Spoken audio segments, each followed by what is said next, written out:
present Sir ELLINGTON III, the CEO, Jacqueline's wife, the head of liaison of social media affairs, Toki, the head of strategy, universal strategy, and Alice von Prague. From Prague, actually. Prague? Oh, whatever. Our new communication intern. In absentia, John Foster, head of coal miners, Mark Reinhardt, Ivory, collection specialist. Welcome, Alice. Glad to have you. Thank you for having me. Well, just piece of cake and all, huh, now? Fantastic idea.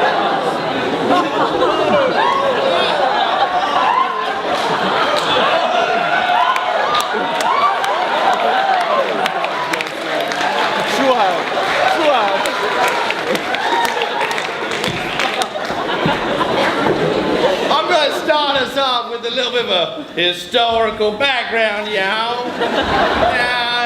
As you may or may not currently know, this current facility in which you do find yourself situated used to host the world's first and only current operating open coal mine and hunting range facility all in one, like Pat Plus. Wait. I'm sorry. I thought this was an animal protection NGO. That's what it said in the job advert. Communications intern needed for animal protection NGO. Well, sure, sugar. You see, we protected the animals by killing them.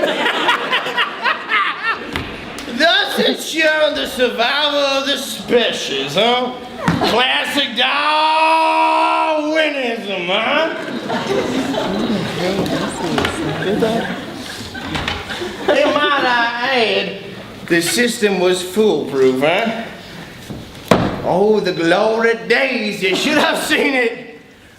We had baby seals. We had albino people. We had a wading pool 5 acres large, chock full of dolphins and whales. Oh, the Japanese loved it. The Japs, they couldn't get enough. We had a kangaroo patch full of Australians to distract them so they'd leave them alone. Wow, one time we went jet setting to China and to pick us up one of them elusive giant raccoons of the Far East, better known as a panda.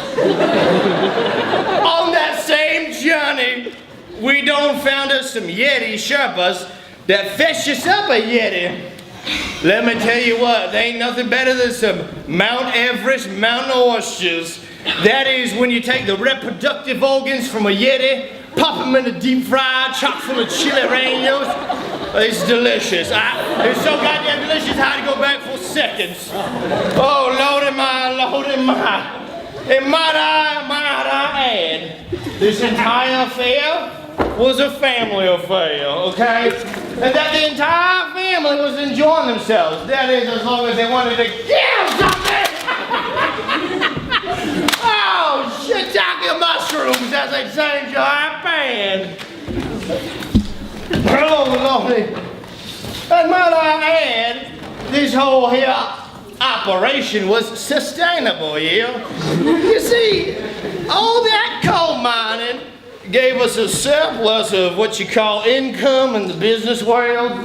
Now, while it might not have been legal by certain countries' standards, we pulled a Saddam Hussein and then sold it around. Gave it back to the electric company for a hefty profit, which I put in my pocket because I was a 50% shareholder of the electric companies. Oh, Lordy, you should have seen it. We had the perfect goddamn model in the whole universe. 5,000 acres of pristine wilderness, chock full of these things you call trees, whatever that is. And the more we chopped them to dig up that goddamn black gold oil, the less room the little critters had to go run and hide. It was like shooting fish in a barrel. And my barrel, my fish, I mean tigers. And my barrel, I mean cages. Wait, so the animals were in cages? Well, sure, sugar.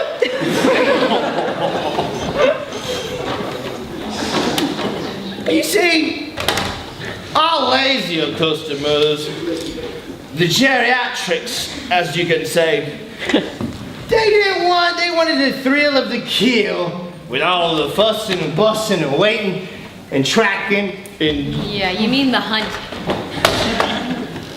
Sugar, now come on now, look, you're not leveling it with me here. What it was is that we offered more than just hunting, yeah? We offered a lifetime chock full of memoirs, pleasure, excitement, and near-death experiences for the animals, that is. Oh, yes, sir, Remo. Oh, and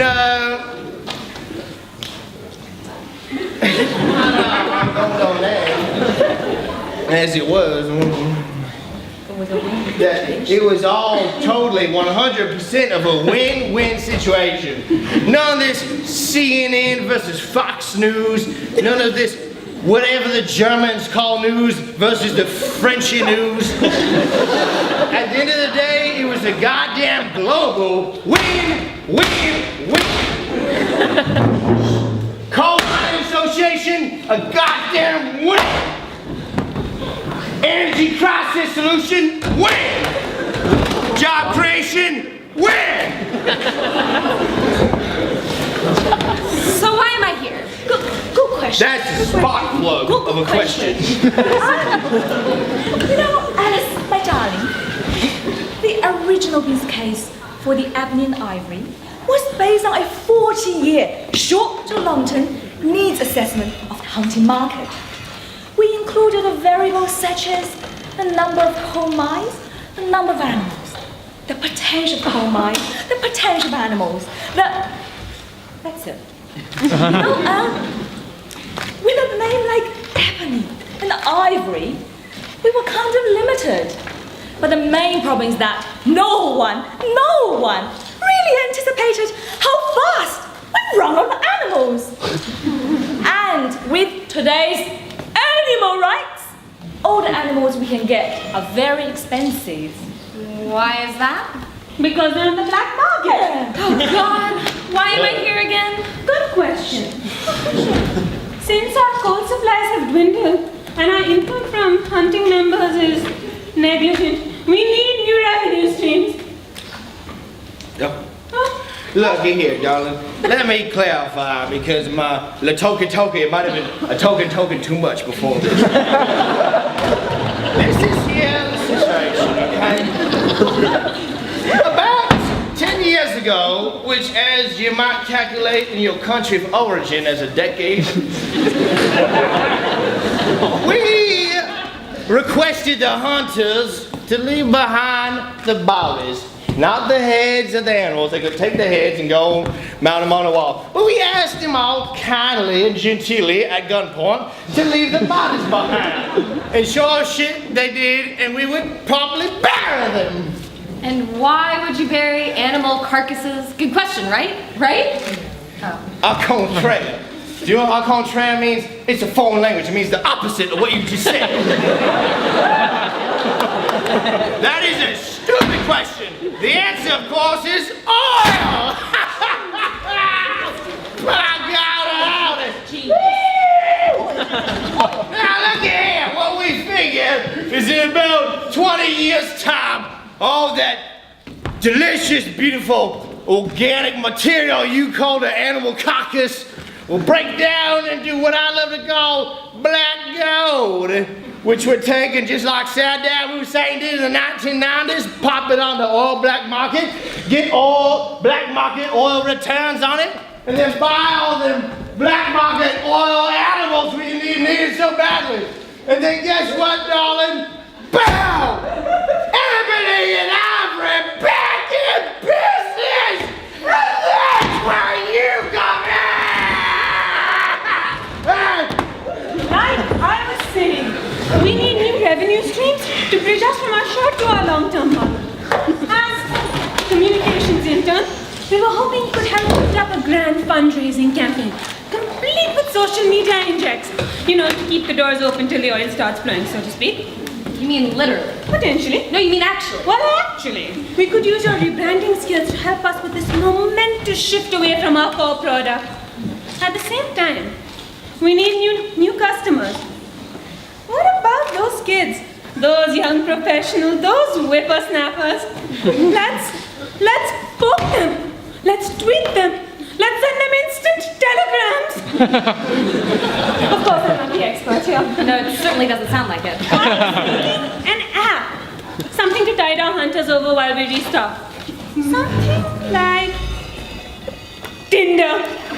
You could log in and it could tell you all the stray animals are around you. Swipe right until you found your friend. And then once a match was made, you could go out and hunt for it. I was thinking you could call it Grindr.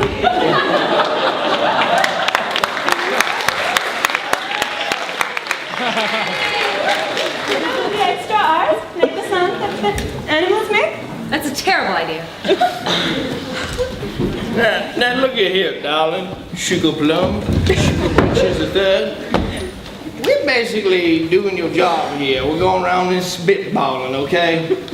Now, one idea we done had was to take all them doves. Doves? Yeah, sure, sugar. You see, what had happened was, we had a few dozen of these doves left over. After they had a few dozen of them, they've been breeding, so naturally we got a few hundred of them.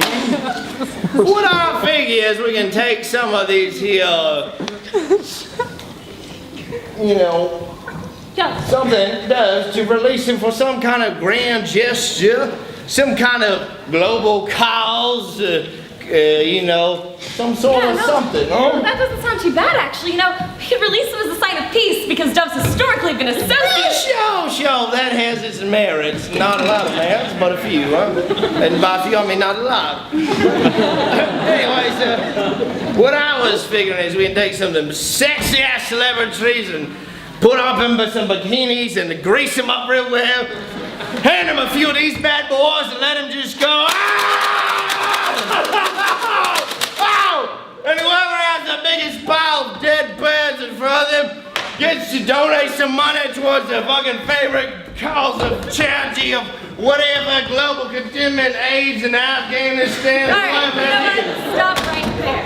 This has been very informative. I thank some of you very much for making me part of this process. I will take all your suggestions under advisement. And I'll get back to you as soon as possible. Take her book, take her book.